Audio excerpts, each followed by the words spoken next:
మీరేమో సల్లా కొడుకుంటారు, అయ్యో జోలపాట పాడినట్టుగా మేము చెప్తుండాలి. తిరుగుతా పడుకోండి సార్, పడుకోండి సార్. జై గురుదేవ్. ఒకసారి గురుగారికి మళ్ళీ ఒకసారి జై గురుదేవ్.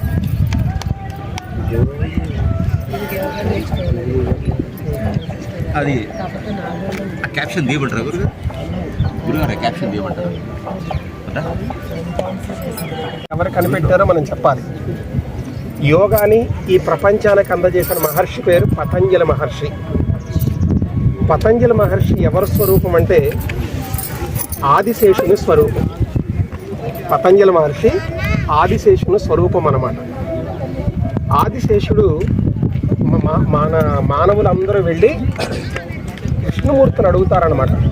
స్వామి, మీ భూలోకంలో మాకు జన్మనిచ్చేవు, మేము ఆరోగ్యవంతంగా ఉంచడానికి ఏదైనా విద్యను ప్రసాదించు అంటే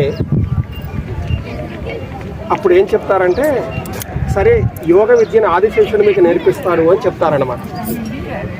ఆదిశేషుడు ఒక నియమం ఏం పెడతారంటే, నేను ఎదురుగా ఉంటే చాలా బుసలు కొడుతూ ఉంటాను నేను, మీరందరూ భయపడతారు, మానవులందరూ కూడా నన్ను చూసి భయపడతారు, కాబట్టి నేను ఏం చేస్తానంటే పతంజలి స్వరూపమును మీకు అందజేస్తూ ఉంటానని చెప్పేసి ఒక స్క్రీన్ కట్టుకుంటారు. ముందు ఒక స్క్రీన్ కట్టేసి స్క్రీన్ వెనకాల అది ఉంటారు. అది మిగతా మానవులు ఎవ్వరికీ తెలియదు. ముందున్న కొద్ది మందికి మాత్రమే తెలుసు ఆ వెనకాలన్నది ఆదిశేషువు అని చెప్పేసి.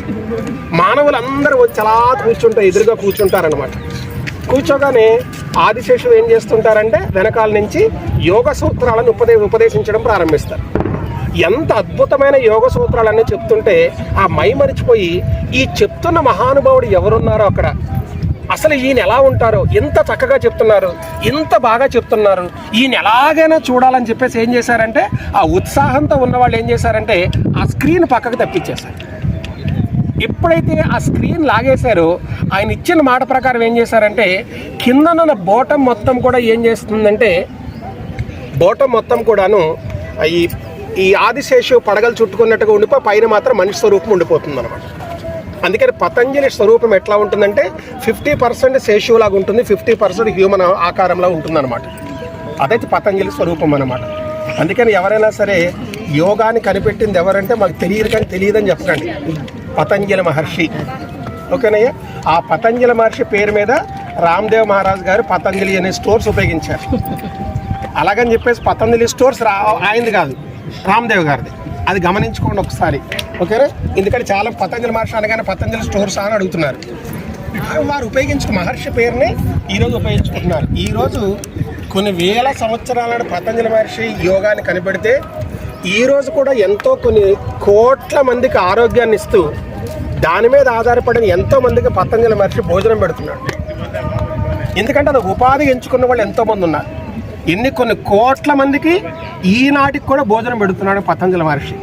ఆ పతంజలి మహర్షి ఏం చేశారంటే పుట్టిన దగ్గర నుంచి చివరి వరకు హాయిగా లేకుండా అన్ని వసతులు సంపాదించుకుంటున్నారు ఎంతో కొంత, కానీ ఆరోగ్యం అనేది ఉండలేక రకరకాల ఇబ్బందులు పడుతున్నారు అందరూ కూడా.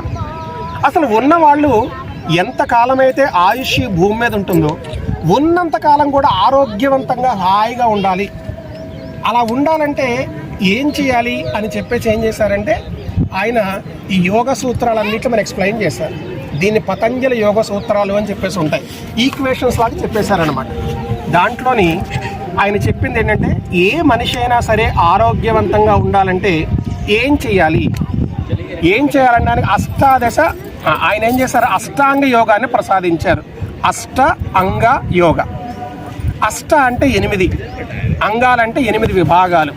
ఇది యోగ స్థితిలో చేయాలి. అంటే గురుముఖత నేర్చుకొని చేయగలిగితే దాని వెనకాల సూక్ష్మ అర్థమవుతుంది. నువ్వు చేసేవచ్చు, పెద్ద విషయం కాదు, కానీ దాన్ని సూక్ష్మ అర్థం చేసుకోవాలంటే మాత్రం గురుముఖత నేర్చుకోవాలి. అందుకని దీన్ని యోగము అన్నారనమాట. అందుకని అష్టాంగ యోగ విధానము అంటారు. మరి అష్టాంగ యోగ విధానం పతంజలి మహర్షి సూత్రాలన్నీ అన్నిటి వెనకాలన్న బేస్ ఏంటంటే అష్టాంగ యోగ విధానం. అష్టాంగాలు ఏంటి అంటే మొట్టమొదటిది యమము, తర్వాత నియమము, ఆసనము, ప్రాణాయామము, ప్రత్యాహారము, ధారణ, ధ్యాన, సమాధి. ఇది 8. యమ, నియమ, ఆసన, ప్రాణాయామ, ప్రత్యాహార, ధారణ, ధ్యాన, సమాధి. ఇది 8. ఈ 8 అంగాలు ఎవరైతే చేస్తుంటారో ఇవన్నీ ఒక్కొక్క స్టెప్. ఏ మనిషి అయినా సరే ఆరోగ్యవంతంగా ఉండాలంటే ఈ 8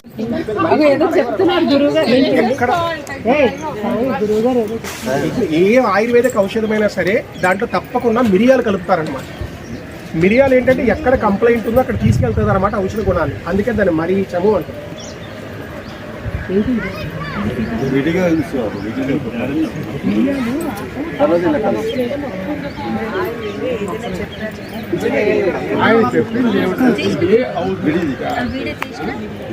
విడిగా ఉన్నది ఎక్కడ తీసుకెళ్ళాలా అక్కడ తీసుకెళ్ళి పెడుతుంది ద్రవం. ఇప్పుడు నువ్వు పెట్టడం లేదా ఆయన ఎక్కడ పెట్టాలా